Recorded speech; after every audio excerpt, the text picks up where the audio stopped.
Hello everyone, I am Madison Wright, the Kentucky FFA State Sentinel, and today I'm going to be reading How Did That Get in My Lunchbox by Chris Butterworth. One of the best parts of the day is when you lift the lid of your lunchbox to see what's inside. Your parents have packed it with lots of tasty things to eat. They probably got all the food from a grocery store, but food doesn't grow in stores. So, where did it come from before it was in the store? Just how did all of this food get in your lunchbox? How did the bread in your sandwich get in your lunchbox? A farmer planted seeds in spring, and by summer they'd grown into tall, waving wheat with fat, ripe grains of the tip of every stalk. The farmer cut the wheat with a giant combine harvester and sent it to a flour mill. The miller ground the grains into flour, and trucks took the flour to a bakery. The baker mixed the flour with water, sugar, and yeast, kneaded it into a soft, squishy dough, and baked it in a very hot oven. Out came fresh loaves of bread, ready to send to the store. Take a bite of the bread in your sandwich. Crusty on the outside and soft in the middle. How did the cheese in your sandwich get in your lunchbox? Your cheese was once milk that came from a cow. A farmer milked the cows, and a tanker from the dairy came to collect the milk. In the dairy, cheesemakers warmed up the milk and added bacteria to make it turn sour and thick. Then they added a substance that animals use to digest milk called rennet, and it changed again into bits called curds, floating in whey. They drained off the whey, chopped up the rubbery curds, and added some salt and pressed them into blocks. They stored the blocks for months until the cheese was ripe. Bite into your cheese. It's creamy and smooth, but tasty too, and tingly on your tongue. How did your tomatoes get in your lunchbox? Last summer, your tomatoes were growing in a big plastic tunnel full of tomato plants. The sun and the warmth made the plants grow tall and bloom with yellow flowers. As each flower died, a tiny green tomato fruit began to grow from its middle. Day by day, the plants sucked up water, and the tomatoes swelled from green to orange to red. When bunches of ripe scarlet tomatoes dangled from the branches, the grower picked them, sorted them, packed them, and sent them to the store. Pop one in your mouth and squish the sweet, sour juice out. How did your apple juice get in your lunchbox?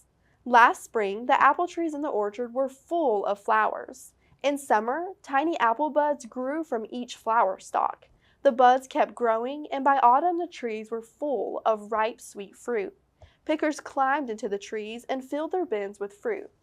A truck took the bins to the juice factory, where sorters threw out any rotten apples. Then a machine washed the rest and mashed them in a milling machine, seeds, skin, and all. A huge press squeezed the mash till all of its juice ran out. A heater warmed up the juice to kill off any germs and poured it into cartons. Suck hard on your straw to taste the apple tang. How did your carrots get in your lunchbox? Last spring, your carrots were growing in a field on a vegetable farm. You wouldn't have seen any carrots then, just long rows of feathery leaves. As the leaves grew taller in the summer sun, each carrot root pushed deeper into the earth, soaking up water and turning orange. By late summer, they had swelled so much that the top of each carrot poked out of the earth. Then the carrots were washed and packed into trucks. Bite into your carrot, see how sweet and crunchy it tastes. How did the chocolate chip in your cookie get into your lunchbox? Cookies are made from flour, sugar, and butter, and this one's got chocolate chips in it. Chocolate starts off as a bean. Well, lots of beans, which grow in pods on a cocoa tree. The pods are picked out from the tree, then they're cut open and the beans are scooped out. These beans are spread out and left to dry in the sun. The dried beans are taken to a factory, sometimes on the other side of the world. In the factory, they're cleaned, roasted, and ground into a thick, sticky paste. Sugar's mixed in so the paste gets sweeter, but it's still gritty, so it's squeezed, stirred, melted, and cooled. To make it really smooth, it takes a lot of work to make chocolate. Finally, the chocolate is molded into blocks. These are made into little chips that will melt in your mouth all over again. How did your clementine get in your lunchbox? Early in summer, the trees in the clementine grove were full of sweet-smelling, waxy flowers. As the flowers died, a tiny green clementine berry began to grow out of each one. The clementine swelled in the warm sun, turning from green to yellow. By the time cooler winter weather arrived, the clementines had turned orange and were so heavy and full of juice that they made the branches droop. Pickers climbed ladders to reach them. They had to wear gloves so they didn't bruise the tender fruit inside the skin. They washed them and packed them, and the growers sent the boxes in trucks to the market. It's easy to peel a clementine. Then all you have to do is pop the juicy pieces in your mouth and bite. Most clementines are seedless. You've eaten it all, from the first bite of the bread to the last piece of the fruit. It came from fields and farms, from orchards, from groves, and from dairies. So many people helped bring it to you. Farmers and bakers, cheese and chocolate makers, pickers, packers, and truck drivers. And now it's all in your stomach, starting to do the job that food does, helping you grow taller and stronger and giving you get up and go.